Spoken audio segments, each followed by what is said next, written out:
Hello my dear students. पहले वाले lecture में कुछ टेक्निकल प्रॉब्लम होने के कारण थोड़ा सा बीच में डिस्टर्ब हो गए थे। कंटिन्यू करते हैं लैपोर्ट सिलेक्शन रूल को।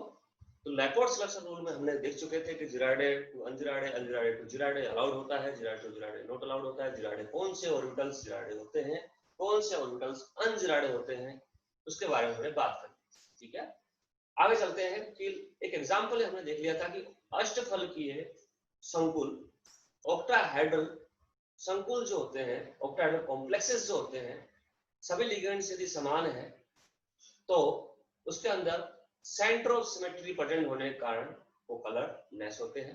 हमने एग्जांपल देख लिया था इससे पहले वाले लेक्चर में। उसके बाद में बात कीजिए, अगर टेट्राहेड्रल कॉम्प्लेक्सेस हैं, यदि वो चतुष्फलकीय कॉम्प्लेक्स हैं, चतुष्फलकीय संकुल हैं, तो उसमें सेंटर ऑफ सिमेट्री उपस्थित नहीं होती। ठीक है, उसको हम थोड़ा सा एग्जांपल हम बाद में समझेंगे। उसको एग्जांपल हमने लिया है, उसको डिटेल और थोड़ा सा 2-3 मिनट बाद में हम उसको देखेंगे। पहला जो है बात कर रहे हैं कि लैपोर्ट सिलेक्शन रूल की इंटेंसिटी अवशोषण के ऊपर डिपेंड करती है, और वो अवशोषण गुणांक जो है, अवशोषण गुणांक किस प्रकार से अपन कैलकुलेट करते हैं गणितीय रूप से, कि वो अवशोषण गुणांक को किस प्रकार से हम देखें, किस प्रकार से बताएं। तो वो जो इतना ज्यादा अवशोषण गुणांक हमारा जो है एप्सिलॉन नॉट की बात करते हैं, तो वो जितना ज्यादा होगा उसका एब्जॉर्प्शन उतना अच्छा होता है, और उसकी इंटेंसिटी, कलर की इंटेंसिटी उतनी ही बेटर होती है। ठीक है, तो हमने देख रहे हैं मैथमेटिकल के रूप में, हम देख आपके सामने बोर्ड पे दिखाई दे रहा है। तो इसके अंदर अपने देख रहे हैं कि अवशोषण जो है वो गणितीय रूप से इस प्रकार से परिभाषित कर सकते हैं अवशोषण बैंड को। तो यहाँ पे हमारे पास फॉर्मूला है कि अवशोषण बैंड को इस प्रकार से परिभाषित किया जा सकता है कि log I naught upon I, capital I, is equal to epsilon naught and CL. Where is the epsilon naught? Is the molar absorption गुणांक, molar extinction coefficient. C is the concentration of the molar concentration है, L is the length of the path, तय की गई दूरी जो millimetre में रखेंगे अपन लोग। फिर I यहाँ पे है उत्सर्जित प्रकाश की तीव्रता, intensity of the released light, transmitted light and incident light, intensity of the incident light, आपतित प्रकाश की तीव्रता। इस प्रकार से फॉर्मूला है, इस फॉर्मूला के अकॉर्डिंग हम देखते हैं, और ये फॉर्मूला हम इस फॉर्मूला को जो है स्पेशली रूप से हम क्या बात करते हैं वो पहले देख चुके हैं, उसके बारे में अपन बाद में दोबारा डिटेल में देखेंगे। तो ये फॉर्मूले का अंदर इनपुट करते हैं तो हमें जो है इस फॉर्मूले से क्या मिलता है, एप्सिलॉन नॉट मोलर अवशोषण गुणांक। तो ये मोलर अवशोषण गुणांक जितना अधिक होता है उतना ही जो है हमारा उसकी इंटेंसिटी उतनी ही ज्यादा होती है। ठीक है, उसकी इंटेंसिटी उतनी ही ज्यादा हमें देखने को मिलती है। तो इस प्रकार से उसका अवशोषण गुणांक कैलकुलेट कर करके ये पता लगाया जाता है कौन सा ज्यादा इंटेंस है, कौन सा ज्यादा इंटेंस नहीं है, और उसकी तीव्रता के अकॉर्डिंग कौन सा अवशोषण होता है, कौन सा नहीं होता है, उसके बारे में हम देख सकते हैं। ठीक है, तो लैपोर्ट सिलेक्शन नियम जो है, लैपोर्ट चेन नियम जो है, वो हमारा मुख्य रूप से जो है उसके बारे में देखते हैं कि लैपोर्ट चेन नियम के अनुमत संक्रमण में, अनुमत संक्रमण हमेशा क्या होता है, अवशोषण उसका क्या होता है, उच्च होता है। तो उच्च के लिए बात करते हैं कि epsilon naught is equal to half epsilon naught maximum. तो ये जो है ये इस मैक्स का हाफ एप्सिलॉन नॉट होता है।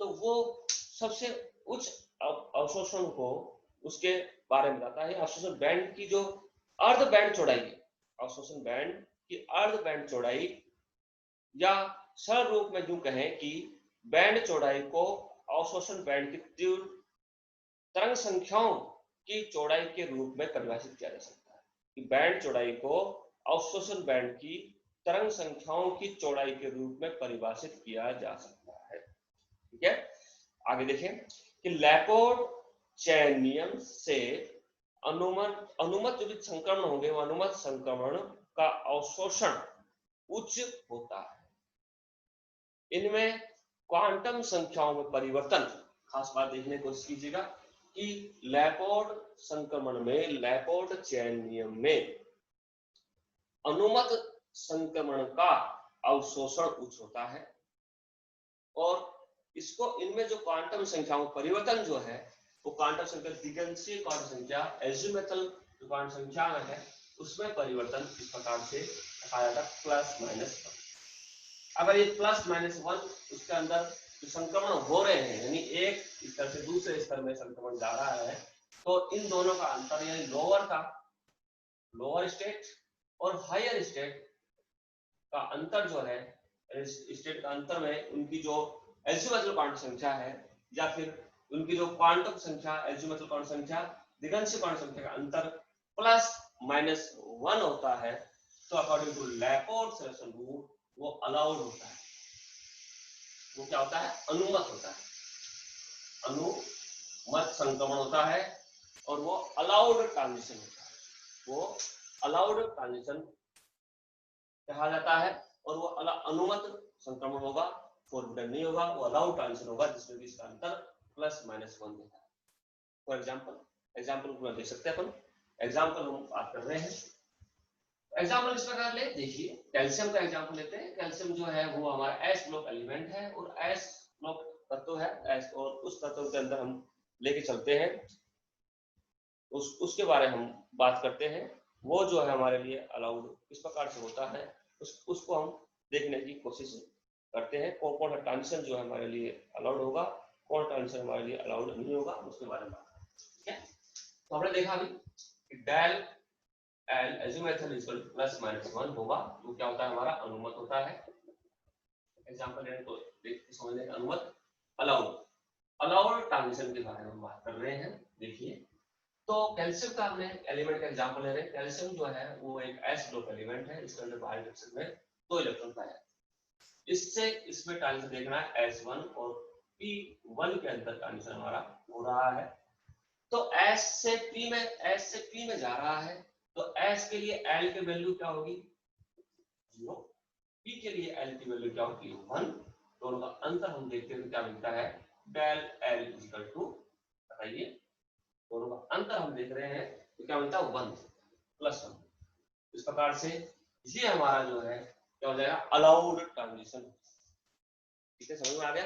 इस प्रकार से del l equal to plus minus 1 होगा तो वो अनुमत यानी अलाउड ट्रांजिशन कहलाते हैं अकॉर्डिंग टू लैपोर्ट सिलेक्शन रूल के अकॉर्डिंग ये हमारे लिए क्या होता है अलाउड ट्रांजिशन की श्रेणी में आता है। और इसके लिए मोलर अवशोषण गुणांक जो है उसकी वैल्यू का लगभग इसकी वैल्यू कहां से कहां मिलती है एफ इक्वल टू 5000 से 1000 मोल पर लीटर के रूप में, लीटर पर मोल पर सेंटीमीटर क्या होगा लीटर पर मोल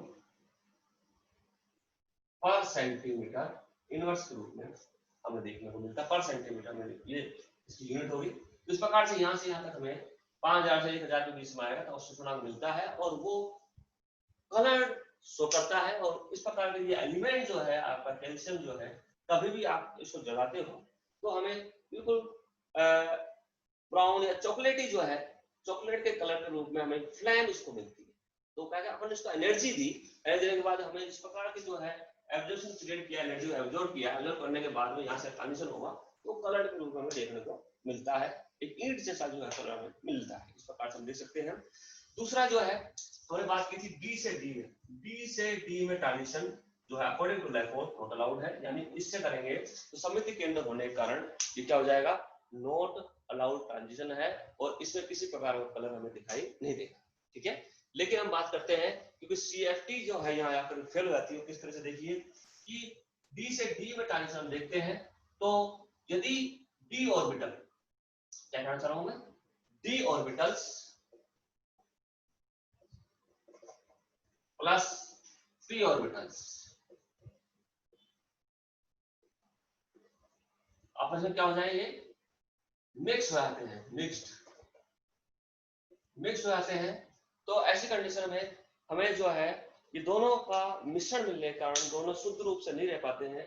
शुद्ध रूप से ना डी हो पाएगा ना पी हो पाएगा, यानी मेटल के यानी डी ऑर्बिटल्स का पी ऑर्बिटल के साथ में, लिगेंड के पी ऑर्बिटल के साथ में अगर उनके ऑर्बिटल आपस में मिक्सअप हो जाते हैं, मिक्सिंग हो जाती है और वैसी कंडीशन से रिजल्टेंट जो ऑर्बिटल मिलता है वो रिजल्टेंट ऑर्बिटल जो है वो क्या कहता है कि ना तो प्योर रूप से वो डी होगा, ना प्योर रूप से या हमारा शुद्ध रूप से उसके अंदर पी पाया जाता है।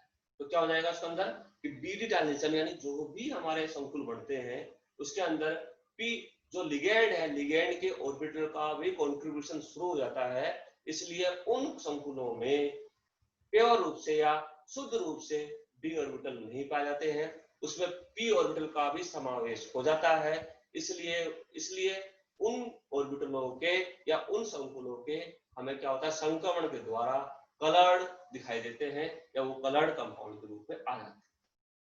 ठीक है, फॉर एग्जांपल इस एग्जांपल हमने थोड़े पहले भी लिया था MnBr4 2- ये हमारा कलर्ड कंपाउंड है। इस तरह दूसरा एग्जांपल और देख लेते हैं कोबाल्ट का CONS3 आपका 5Cl इस प्रकार से हमें देखने को मिलता है। और ये जो है हमारा क्या है कि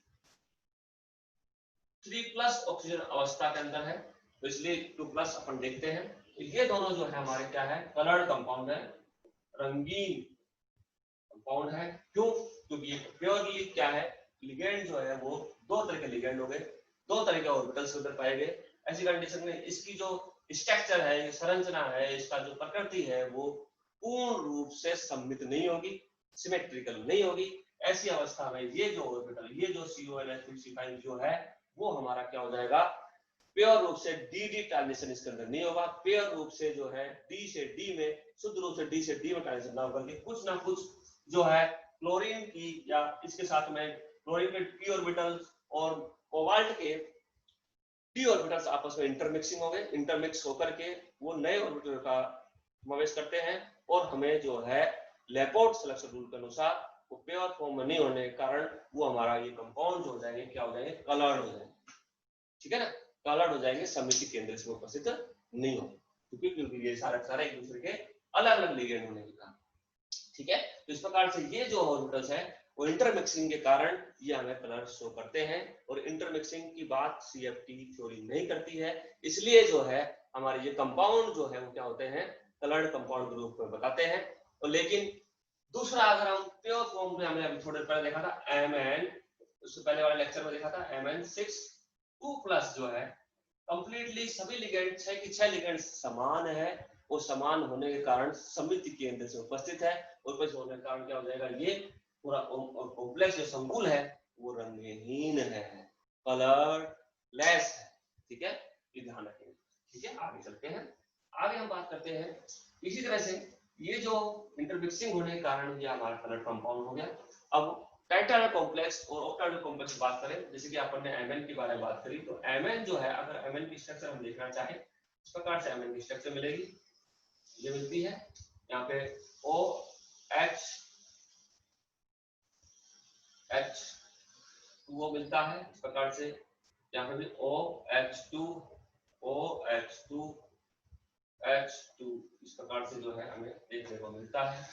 ये जो चीज है ऑक्सीजन के साथ जुड़ी हुई है और एक प्रकार का अष्टफलकीय ऑक्टाहेड्रल कॉम्प्लेक्स को ये स्ट्रक्चर डेवलप कर रहे हैं। ठीक है, तो हम देखते हैं कि यहाँ से इस केंद्र से हम ऊपर निकल जाते हैं तो L लेंथ पर समान लेंथ पर हमें H2O मिलता है और इसके अपोजिट डायरेक्शन समान लेंथ पर भी क्या मिलता है H2O मिल रहा है, समान दूरी पर H2O मिल रहे हैं। ऐसी अवस्था में इधर से इसके दूसरी तरफ अगर देखते हैं बीच में X और Y के बीच में अगर देखते हैं तो यहाँ पर भी H2O समान लेंथ पर है, इसके भी समान लेंथ पर H2O है, ऐसे करके इसके भी समान लेंथ पर एक H2O समान लेंथ पर H2O है।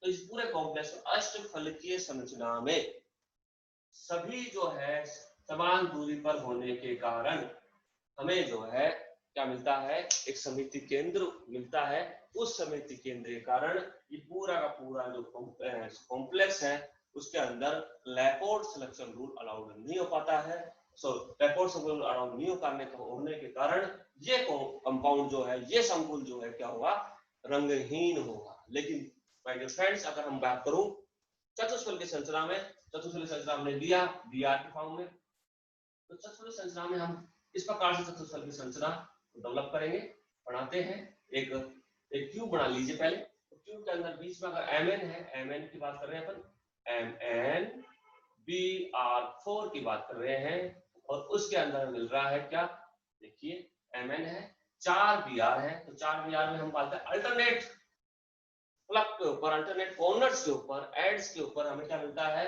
कि एक एक लिगेंड जो है हमें जोड़े Br, इसका एक छोड़ के एक Br, एक छोड़ के एक Br, और इसके बीच, इसके पीछे की तरफ जो है एक छोड़ के एक Br हमें यहाँ पीछे की तरफ मिलेगा, जो कि अल्टरनेट है बिल्कुल। ये हमें थोड़ा सा जो है बीच में बना लेते हैं, अल्टरनेट ये मिल रहा है इस प्रकार से, ये और ये, ठीक है। तो टाइप कंपोनेंट पहले दे चुके हैं इस प्रकार से Mn, अगर हम इसको दिखाना चाहें, ये Br Br Br और ये Br होता है, और ये जो चीज है दोनों की तरफ, दोनों आगे की तरफ है, ये जो है आगे की तरफ होगा तो हमारे इस प्रकार से होगा, पीछे की तरफ इस प्रकार से, ठीक है। तो ये जो चीज मिला है इस प्रकार से इसकी स्ट्रक्चर देखते हैं, तो यहाँ पे अगर हम बात करें किस चीज की कि सेंटर है या नहीं, सिमेट्री सेंटर है, इस प्रकार से ये मान लीजिए ये है, तो बीच में केंद्र में क्या है हमारा Mn है, और एक Br आगे की तरफ, 2 Br पीछे की तरफ, हम इसको उल्टा कर लेते हैं, उल्टा इस प्रकार से देख लीजिए, 2 Br आगे की तरफ, एक Br पीछे की तरफ, बीच में Mn है, तो Mn होने के कारण इस प्रकार से हम देखते हैं ये मिल रहा है ना। तो ये जो आगे की तरफ Br, 2 पीछे की तरफ है और एक ऊपर की तरफ है इस प्रकार से, तो हमें केंद्र की बात करें तो ऊपर से नीचे की तरफ जाएंगे, अगर हमें समान लिगेंड ऊपर मिल रहा है तो नीचे की तरफ हमें समान नहीं मिलेगा, अगर इससे देखते हैं तो इधर समान नहीं मिलेगा, इधर से देखते हैं इधर समान लेंथ पर, समान दूरी पर, विपरीत दिशा में समान लिगेंड उपस्थित नहीं है, तो ऐसी अवस्था में क्या हो जाएगा, वो सममिति केंद्र इसके अंदर उपस्थित नहीं है। यानी हम ऊपर जाएंगे नीचे की तरफ हमें नहीं मिल रहा है, अगर हम ऊपर जाते हैं तो नीचे की तरफ हमें नहीं मिलता, ऊपर से नीचे जाएंगे तो ऊपर तो Br है लेकिन नीचे की तरफ नहीं है, इधर Br है एक और लेकिन पीछे की तरफ Br नहीं है। तो इस प्रकार टेट्राहेड्रल स्ट्रक्चर, चतुष्फलक की संरचना में सभी अल्टरनेट चलते हैं, एक अगर एक सामने की तरफ है तो दूसरे पीछे की तरफ समान दूरी पर कोई लिगेंड नहीं होगा, ऐसी तरह से किसी प्रकार सममिति केंद्र नहीं होता है, तो हमें क्या मिलता है, ये सममिति केंद्र नहीं होने के कारण जो चतुष्फलकीय संरचना वाले यौगिक जो हैं वो अष्टफलकीय संरचना की तुलना में ज्यादा कलर्ड कंपाउंड होते हैं, ठीक है। यहाँ तक अपना लैब पोर्शन देख लिया, थैंक यू सो मच।